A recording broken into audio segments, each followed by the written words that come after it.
I'm trying to live up to the name of Tripping Hazard, you know? Giving the viewer what they want.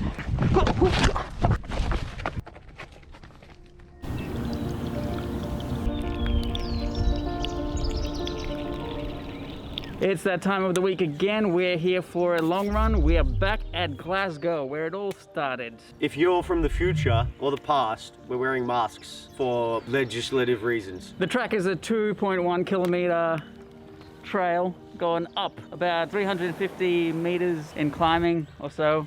And we're gonna do it 4 times today. We'll see how we go. Let's roll, because he keeps throwing rocks at me.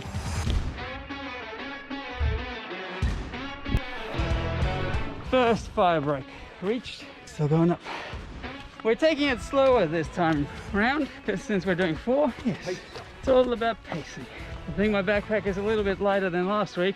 We did 22 Ks and my pack was about 5 kilograms. I did feel it the next day in my lower back. He did it with 14 kilograms and he was just fine. Look at that view. This is our view. Still going.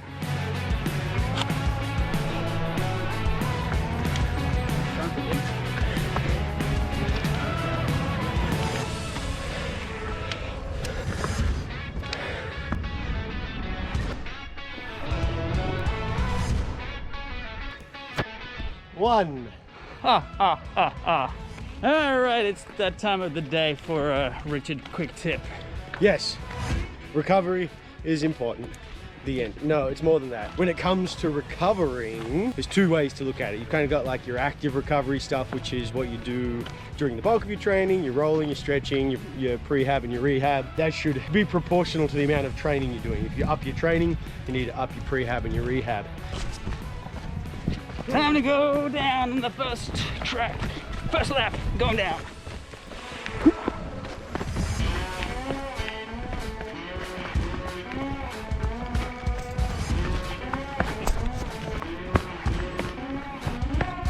So the first major ascent of Hut to Hut is like this 3 times in a row. Hey, woo, that route, my foot. This is where I end up.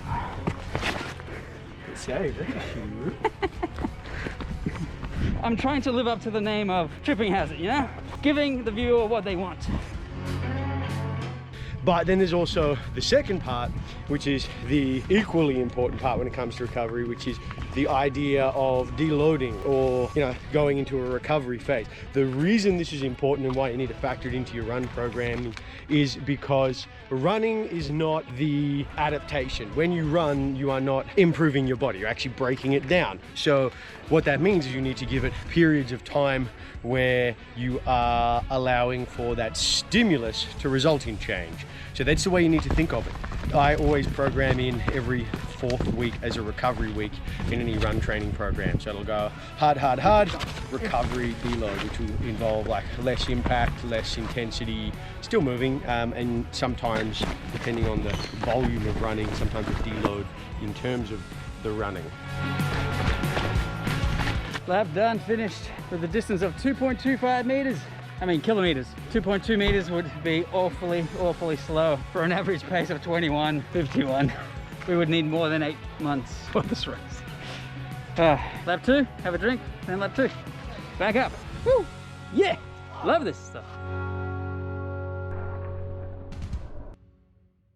The way to think of it is running is the stimulus for change. It is not the change itself. You need to give your body periods of rest, which is why also there's lots of different ways to think of recovery. It's not just like your prehab and then taking a week off.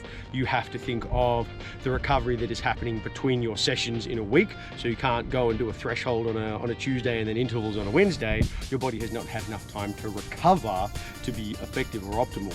But it also means the intensity of your sessions. So you can't go out and do like a booster or an absorption run or whatever you want to call it, which is meant to be low intensity, and then have your intensity not far off your thresholds. You're not creating enough time for recovery. And yeah, a run can be recovery. That's why they have recovery runs.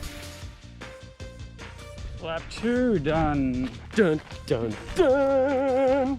Lap 2 going down. He was blaming the camera for how many times he fell before, so let's Let's see if it translates to me falling over, or if he still falls over. Oh, look at him. He's getting I all... was saying that I'm doing it for the people who want to see the falls. He's becoming very sprightly now, trying to demonstrate. Ooh, I've got an extra arm now. It makes all the difference. Check your precision on that thing. That was not precision. And also comedy. Oh look, Alex fell over and he's not holding a camera. We finished lap 2. For the rest of it, I'm going to apply some more tape because there was a slight ankle roll, so the tape didn't really hold my ankle very well. So let's do that. All right, no more dilly-dallying. Lap 3, let's go. So you need to be thinking about your inter-session recovery. You need to be thinking of your inter-program recovery, so like blocks of 4 or 5 or however you're doing it. But also during your session, you need to be thinking of, for example, if you're doing intervals, correctly having recovery sessions and knowing how intervals and how much they're supposed to be. Even if you're just doing something like this coming up Glasgow, you need to be thinking of the recovery time between every single one of your steps. So the more efficient your steps, the less time you're spending on the ground, the more time your body has for recovery, which is things like ground contact time, and your cadence and things like that are important. So recovery it's very finite and then also big as well. So lots to think about with recovery. Just make sure that you're thinking about it. Remember, running is the stimulus, not the change. Recovery is where the change occurs. Pretty. Lap 3, halfway up lap 3. It's gel time. It's becoming a little struggle. Is it a struggle? Getting there? Kind of? A little bit? Life is pain. Uncomfortable. It's uncomfortable. We love pain. You've got the pain of sitting at home, or you've got the pain of climbing a mountain, right? Oh, going down. How are you feeling? Tenderized. This might be a slower run. Is this going to be a slower run? I don't know, it depends on how many times you fall over there. You're holding the camera here. Hey, going for a record.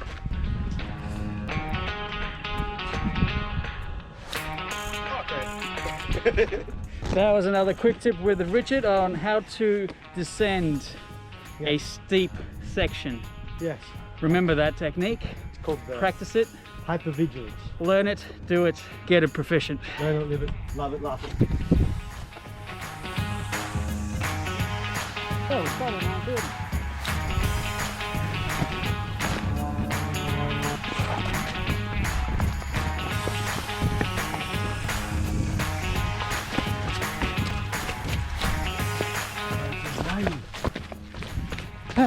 Lap 3. Yes. Need anything? No. Back up. Woo. Let's go. Last lap. Let's do this. Last lap might have a slight detour.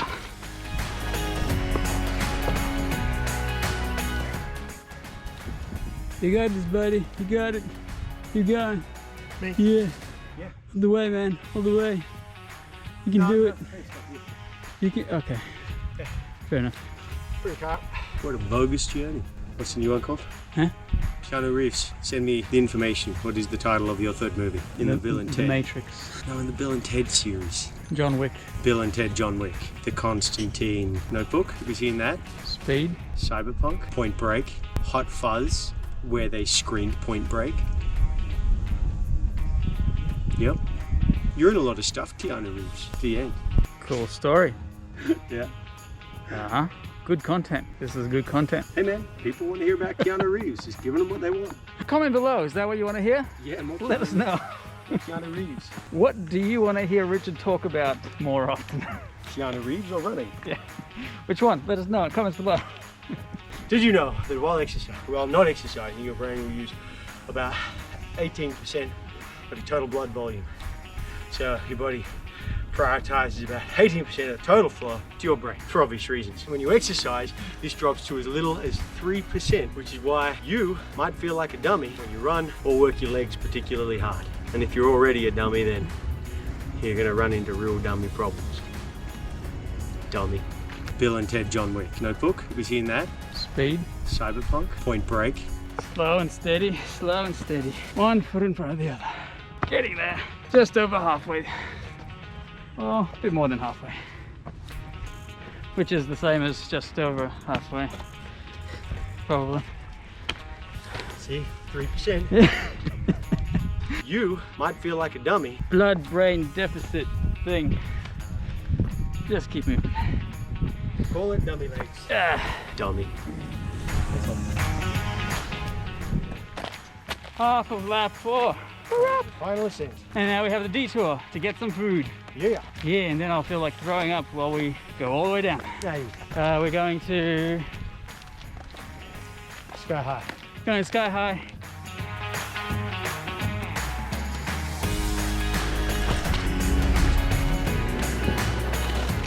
I regret saying.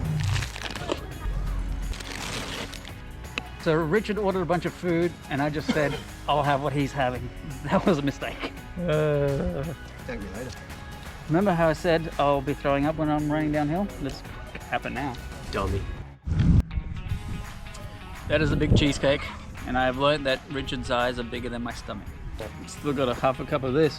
Why did I go with medium hot chocolate? It's huge. Food consumed. I can't eat as much as him. It's because you're a little guy. Oh, and now the descent begins. Oh, this is the fun part. This is the fun part. Yeah, get excited. I'm excited. Are you excited? You don't look excited. Yeah. Woo. Yeah. Okay. Let's go.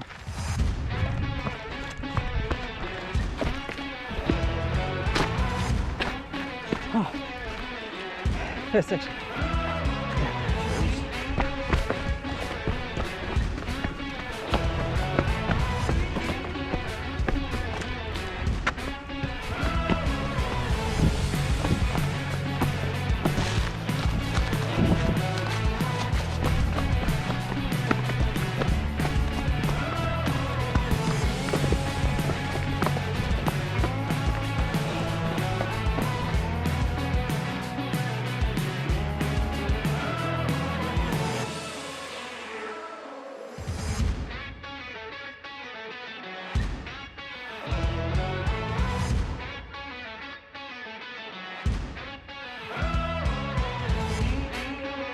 We made it. We survived 4 times.